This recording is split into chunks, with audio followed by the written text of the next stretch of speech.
If you're a purpose-driven woman who has important work to do in the world, full of contribution and service to people and the planet, but you find yourself burning out, feeling like you're pushing into hustle and you aren't quite getting the traction of the flow and the sensation of fulfillment that you know you're meant to feel and that you know is your birthright, this video is for you. In this video, I'm going to be covering off on why you were not meant to hustle only. You weren't meant to be in motion constantly for your purpose work. You're meant to actually live your purpose. And when that aspect of purpose, the living your purpose is missed entirely, and you're just in the hustle of it, it will drain your life force. Your life will feel empty. You will be skidding your wheels, feeling like you're getting nowhere, and you'll be constantly exhausted. And in this video, I'm going to explain why it is that this pattern ends up occurring in women who have important work to do in the world, and how to shift that, how to move out of that state so that you can feel well and good and fulfilled while you do your important work in the world. So if your purpose work is feeling heavy, or it's feeling uh, uh, like a millstone around your neck dragging you down instead of making you feel alive, then there is something wrong. There is something that is not quite working in the system that you've set up, and we're going to help you shift that. So there is an element to a woman, particularly a sensitive woman who sees things probably beyond the veil. You see and sense and feel people really strongly, and you have a mission that is hugely purposeful and hugely inspiring for you and for others. And you come up against a system which requires you, well, the system of, say, entrepreneurship in a capitalist society, which requires you to adopt certain postures and certain ways of being and certain ways of moving in the world.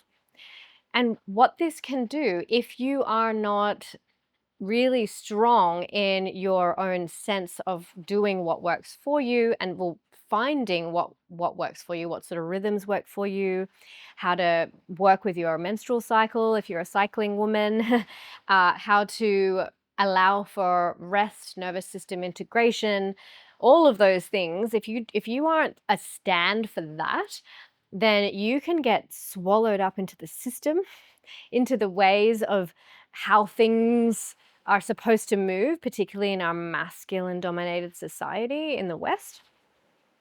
And you can soon get yourself into this spiral of constant doing without allowing for yourself to tap into the true fulfillment and sense of beingness and sense of real aliveness in your work. So in amongst all of this, in amongst all of the doing and the entrepreneurship is, the typical, like, you don't necessarily get to switch off automatically. You actually need to implement switch off time. You need to actually close that laptop, put it away, put the phone away, allow for yourself to take some rest, to take some time, to not be on the grind all the time. But the state of entrepreneurship kind of, and like a lot of the influential people in the space of entrepreneurship, who are often men, end up pushing and end up encouraging this sort of like constant hamster wheel of productivity, and that overrides the sense of being able to connect into a deeper sense of purpose, a deeper sense of living your purpose, being your purpose, rather than performing it and doing it all the time, right? So there is this combination that gets missed out when you adopt this more masculine capitalist approach to your service in the world. And so in amongst that, the essence of even who you are as a woman, the innate gift of your pleasure. Your body is this pleasure vehicle that gets switched off too. And so you end up drying up the reservoir that you have within you by just existing in this part of your body and living from this place. So you end up completely devoid of that juicy sense of fulfillment that is actually the essence of who we are as women in our pure beingness without having to perform in the doing this.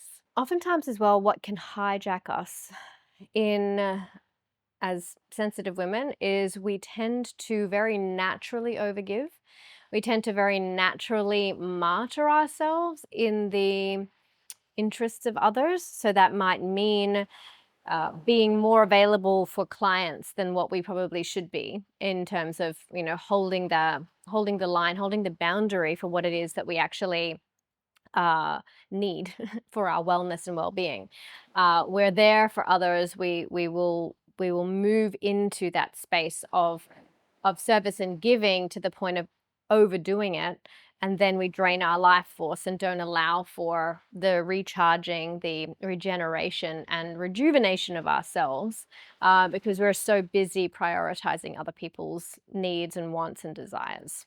And so this very easily and quickly drives us down that road to the hustle and burnout kind of space. And my invitation here is that you realize that the impact that you're making in the world without bringing your body along with it, without the embodiment being connected to your body and giving from that juicy, pleasurable overflow, that's actually draining.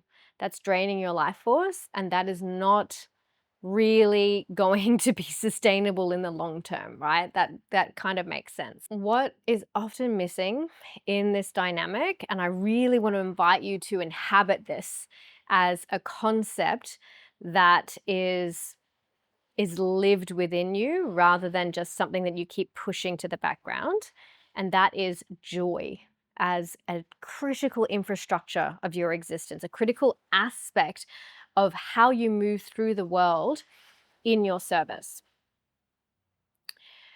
Because joy was never meant to just be a reward at the end of accomplishing something, at the end of doing a thing. It was actually meant to be in amongst the doing, in amongst the service. It was meant to be felt. It was meant to be transmitted while you do it, not the end product of having done the thing, or just kind of something that you push to the back until you basically have like a teeny bit of time to yourself. And, like, let's be honest, when that happens, joy is probably the last thing you can grasp for in that space. You're just looking for some inner peace or some calm or some just sense of some sense of stasis, not that elevated sensation of joy.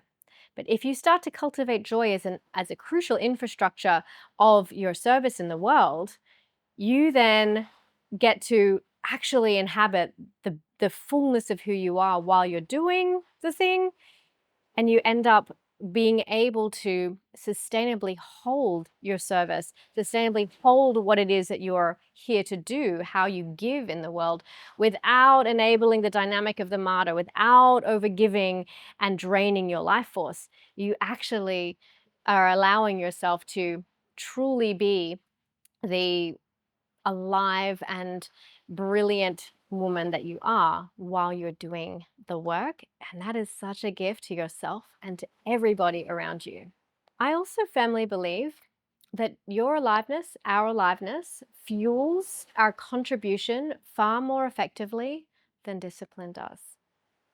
And this is because our bodies, our feminine bodies, really thrive on oxytocin. We move through the world and expand and serve really beautifully when oxytocin is flowing through our bodies, and that is the pleasure hormone. That is what allows for us to feel fully safe to express our aliveness.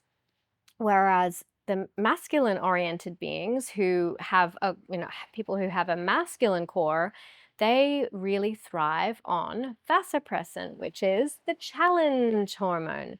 The challenge and like sort of allowing for that goal to be reached and or like a problem to be solved. That challenge is really enlivening for masculine oriented beings. And I think sometimes as women, we can end up swallowing their story, that story of this is how we're supposed to do things, when realizing that, like, biologically, physiologically, we are so different in our makeup. And we need to remember that. We need to remember that pleasure and joy is really what pushes the needle for us. The sort of way that our brothers do it is not necessarily the most effective way for us to do it.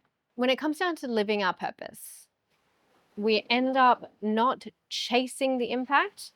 We end up circulating the impact within our worlds naturally. And our purpose is expressed through our being.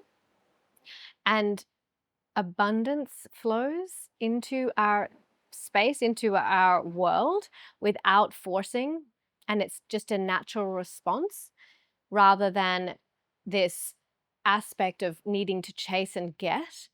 It flows in through our contribution and our beingness and our adding value naturally through our joy and through our pleasure. And it's not something that we need to grasp for and try and get at. It is a natural occurrence of flow that happens in our worlds.